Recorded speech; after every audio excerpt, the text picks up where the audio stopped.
नमस्कार। बड़ी खुशी की बात है कि लद्दाख में लेह और करगिल डिस्ट्रिक्ट में काफ़ी हैवी स्नोफॉल हो रहा है पिछले 2 दिन से। काफ़ी बर्फ़ पड़ रही है वहाँ पर और मुझे आज ही लेह के रियाज़ भाई जो कि 76 वर्ष के हैं, उन्होंने अपना एक वीडियो भेजा है। ये वीडियो उन्होंने गिरती हुई बर्फ़ में बाहर खड़े होकर अपने स्वास्थ्य की चिंता न करके बनाया है। तो चलिए देखते हैं इस वीडियो की एक छोटी-सी झलक। मैं तमाम लद्दाख के आवाम को मुबारकबाद देता हूँ कि आज हमारा अल्लाह ने हमें सुन लिया है कि हमारा बर्फबारी हुआ है, जिससे तमाम ज़मींदारों को काफ़ी खुशी है।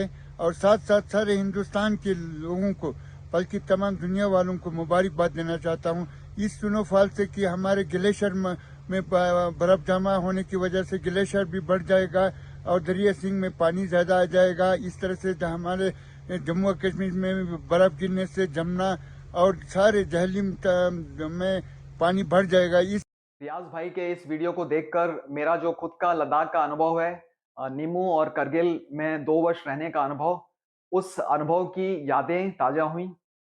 मुझे अच्छी तरह याद है कि निमू में किस तरह से स्नोफॉल खत्म होने के बाद मैं इंडस नदी के किनारे जाकर खड़ा हो जाता था और जो बर्फ़ की बड़ी-बड़ी सिल्लियाँ हैं, वो किस तरह से इंडस रिवर में बहती थीं, उसको मैं देखता रहता था और एक बहुत ही अद्भुत दृश्य है जो कि मेरी आँखों के सामने अभी भी उसी तरह से नज़र आता है जिस तरह से मैंने उसको 20 वर्ष पहले देखा था। पिछले साल इसी मार्च के महीने में मैं लद्दाख में था और जैसा कि मैं और आप अच्छी तरह जानते हैं, लद्दाख में जो पहला दिन होता है वो एक्लिमेटाइज़ेशन के लिए बहुत ज़रूरी होता है। दूसरे दिन मैं और मेरे ब्रदर इन लॉ और साथ में मेरे एक फैमिली फ्रेंड, हम तीनों लेह से 20 किलोमीटर दूर थिकसे गोम्पा वहाँ पर गए।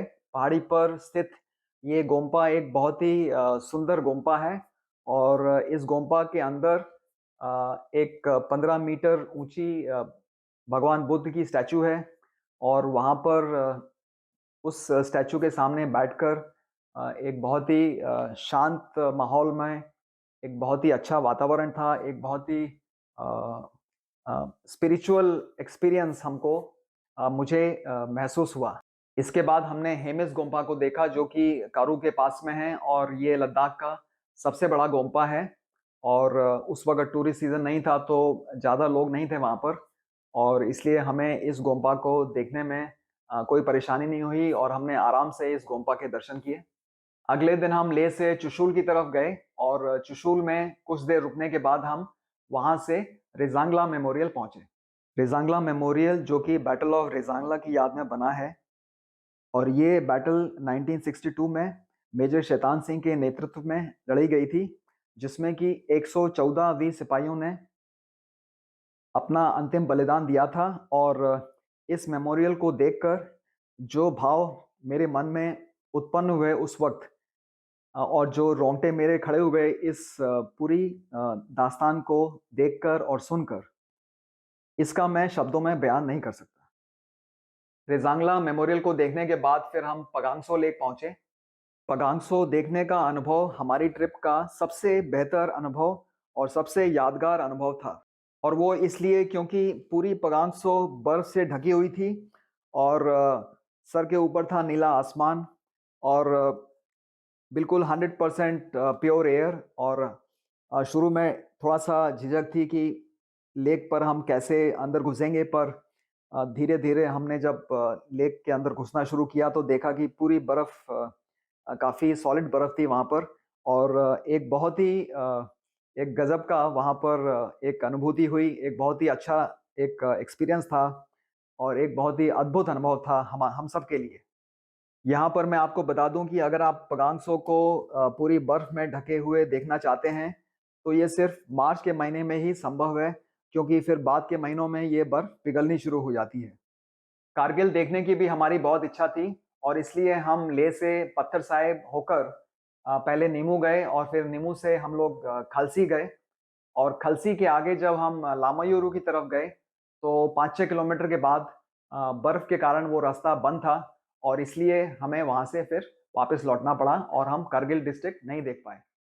मार्च के महीने में लद्दाख में अपना समय गुज़ारने के बाद और लद्दाख के सीधे-साधे लोगों से मिलने के बाद, लद्दाख में इतनी सुंदर जगहों को देखने के बाद हमें ऐसा लगा कि जैसे कि हम एक अलग दुनिया में आए और एक बहुत ही अद्भुत अनुभव हुआ।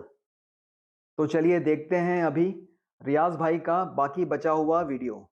से हमें सारे हिंदुस्तान के लोगों को मुबारकबाद देना चाहता हूँ कि हमारे इस बर्फ़ से, लद्दाख में बर्फ़ गिरने से न सिर्फ लद्दाख के आवाम के लिए नहीं बल्कि तमाम हिंदुस्तान के लोगों के लिए खुशहाली है।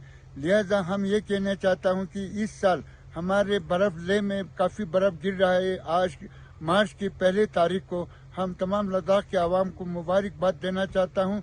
क्योंकि हमें इससे हमारे ज़मींदारों को फसल भी अच्छा हो जाएगा, हमारे चश्मे में रिचार्ज होगा, जिससे हमारे जो वर्ल्ड में हमें इसका खुशी का पैगाम देना चाहते हैं। इससे टूरिज़्म का भी हमें बहुत फ़ायदा होगा।